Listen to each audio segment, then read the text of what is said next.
Bismillahirrahmanirrahim. Assalamualaikum warahmatullahi wabarakatuh. Alhamdulillah, Allahumma salli ala Muhammad wa ala ali Muhammad, amma ba'd. Alhamdulillah, segala pujiannya milik Allah Subhanahu wa taala. Senantiasa kita panjatkan puji syukur pada Allah taala yang telah memberikan kesehatan, kenikmatan, keimanan kepada kita semuanya.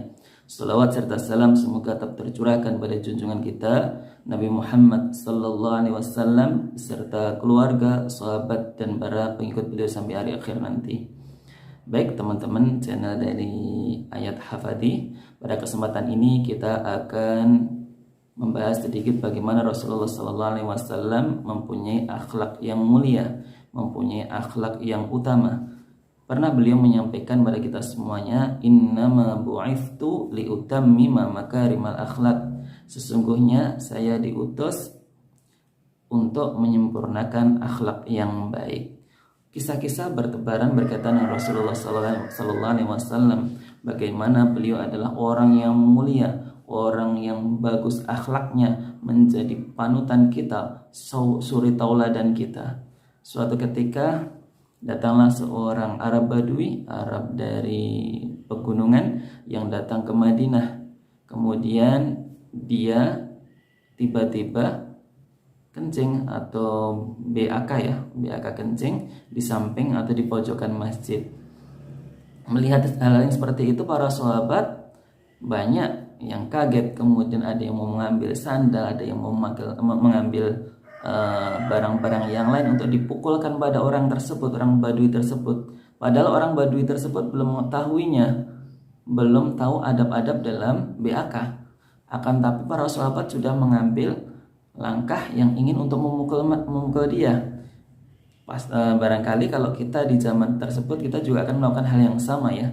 Tapi berbeda dengan Rasulullah sallallahu alaihi wasallam, junjungan kita, beliau menyampaikan, oh jangan, biarlah dia selesaikan dahulu. Dan kemudian Rasulullah beliau memerintahkan salah seorang sahabat untuk mengambil air dan untuk mengguyurkan bekas dari kencing tersebut. Ya, walaupun zaman dahulu berbeda, kalau sekarang keramik ya lantainya, akan tapi kalau zaman dulu barangkali masih dengan tanah. Itu adalah salah satu akhlak dari Rasulullah SAW. Bagaimana jadinya kalau seorang Arab Badui tadi dalam keadaan kencing sudah dipukul, sudah dihantam, maaf, barangkali nanti najisnya akan kemana-mana. Maka setelah kejadian itu, orang Arab Badui tersebut menemui Rasulullah SAW. Ini kisah yang sangat menarik sekali. Wahai Muhammad, angkat tanganmu. Kenapa? Angkat tanganmu. Kemudian Rasulullah mengangkat tangannya. Orang Arab Badui itu berdoa, ya Allah, kasihanilah aku dan Muhammad, dan jangan kasihani orang-orang selainnya. Loh, kenapa berdoanya seperti itu? Lah, karena engkau adalah orang yang baik, sedangkan sahabat-sahabatmu itu orangnya nggak baik, kata dia. Rasulullah tertawa. Masya Allah, ini adalah salah satu contoh yang diperlihatkan oleh Rasulullah Sallallahu Alaihi Wasallam. Dalam suatu ketika beliau juga disebutkan beliau itu orangnya ini ya, pengertian gitu ya. Jadi apa yang disampaikan oleh sahabat walaupun belum menyampaikan nih, tapi Rasulullah itu tahu. Suatu ketika Abu Hurairah itu bercerita bahwasannya dia sedang kelaparan karena dahulu Abu Hurairah termasuk ahli sufah ya, orang yang tinggal di emperan masjid dan makan, kemudian ya segala keperluannya itu menunggu Rasulullah bantu atau orang lain bantu kan gitu ya. Nah kemudian ketika Abu Hurairah itu sedang lapar yang sangat, dan orang-orang dahulu itu tidak meminta-minta, anti untuk meminta-minta ya.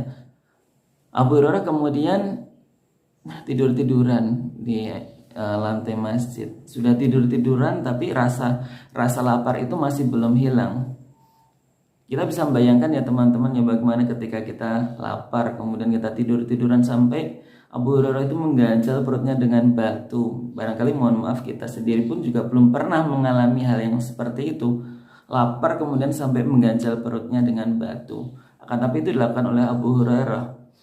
Akan tapi itu tidak membuat rasa laparnya itu menjadi hilang.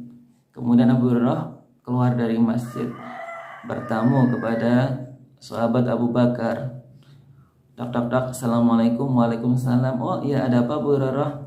Mohon maaf Abu Bakar, ini saya bertanya tentang salah satu ayat yang ada di sini. Bagaimana ini? Oh ini adalah maksudnya begini. Sebenarnya yang dimaksud oleh Abu Hurairah itu bukan bertanyanya. Barangkali kalau nanti saya bertamu ke rumah orang lain itu akan memberikan jamuannya. Tapi itu tidak didapatkan. Wa Abu Hurairah sudah, oh ya sudah wa Abu Bakar. Kemudian kembali keluar. Kemudian datang ke rumah sahabat Umar. Di sahabat Umar, beliau Abu Hurairah itu bertanya, wahai sahabat Umar, bagaimana masalah fikih seperti ini, bagaimana ya? Oh begini, itu harusnya begini. Panjang lebar tuh udah disampaikan penjelasan dari sahabat Umar. Akan tapi apa yang didapatkan, apa yang diinginkan oleh Abu Hurairah, yaitu beliau berharap supaya mendapatkan makan. Kemudian Abu Hurairah pergi dari rumahnya Umar bin Khattab. Ketika di luar, terlihatlah oleh Rasulullah bahwasanya Abu Hurairah itu mondar-mandir. Oleh Rasulullah dipanggil, wahai Abu Hurairah, sepertinya saya tahu engkau lapar ya. Oh, betul wahai Rasulullah. Oh kesini. Bahwasannya Abu Hurairah lapar, kemudian dipanggil oleh Rasulullah Sallallahu Alaihi Wasallam. Ada kisah menarik di situ bahwasanya ketika Rasulullah itu datang masuk ke rumah, didapatinya adalah satu wadah susu ya, satu wadah susu. Kemudian satu wadah susu itu dikeluarkan oleh Rasulullah. Abu Hurairah diperintahkan, diminta untuk memanggil. Abu Hurairah, panggillah Al-Sufah, panggillah teman-temanmu yang ada di masjid itu, yang jumlahnya banyak, itu disuruh untuk dipanggil ke rumah Rasulullah. Padahal apa? Salah satu wadah susu saja. Akan tapi yang dipanggil berpuluh-puluh orang. Waduh, bagaimana ini? Nanti saya dapat apa enggak? Satu wadah susu nih, satu wadah susu saja, tidak banyak itu. Kemudian karena Abu Hurairah itu menuruti perintah Rasulullah, maka semuanya diajak yang ada di masjid. Barangkali puluhan orang ada di situ. Maka setelah semuanya terkumpul oleh Rasulullah, Abu Hurairah, ini satu wadah susu, silakan diminumkan pada teman-teman kamu. Waduh, gimana yang lapar saya? Kok teman-teman saya yang duluan nih? Ya udah, beliau Abu Hurairah taat dengan perintahnya Rasul. Kemudian semuanya diminta untuk minum dulu, minum. Semuanya sampai selesai, tinggal Abu Hurairah dan Rasulullah. Nah, Abu Hurairah, saya minum dulu ya. Padahal Abu Hurairah sangat lapar nih ya, sangat membutuhkan susu itu. Tapi diminum, kemudian diminum oleh Rasulullah. Setelah Rasulullah selesai, maka baru Abu Hurairah yang minum. Abu Hurairah minum sampai beberapa kali. Kata Nabi, isyrab, minumlah. Wah Rasulullah, saya udah kenyang nih, sudah nggak bisa lagi nih. Nah, itu adalah salah satu kisah bagaimana di zaman Rasulullah Sallallahu Alaihi Wasallam. Beliau adalah orang yang tahu ya, orang yang peka terhadap para sahabatnya. Bisa jadi kita juga ini ya, di antara kita itu ada orang yang sebetulnya membutuhkan. Akan tapi karena sikap ifah dia, sifat dia untuk menjaga kehormatan, maka dia tidak akan meminta kepada orang. Dan itu yang diceritakan Rasulullah itu tahu, Rasulullah itu peka terhadap hal itu. Teman-teman semuanya, begitulah salah dua ya dari kisah Rasulullah SAW, bagaimana beliau itu mempunyai sifat yang teladan, mempunyai sifat yang mulia. Dan ketika kita membaca cerita-cerita dari Rasulullah SAW, kita itu merasa apa yang kita lakukan itu belum ada apa-apanya. Semoga kita menjadi salah satu dari pengikut Rasulullah SAW yang mendapatkan syafaat dari beliau, yang mendapatkan kebaikan-kebaikan yang bisa mencontoh dari sifat-sifat Rasulullah SAW.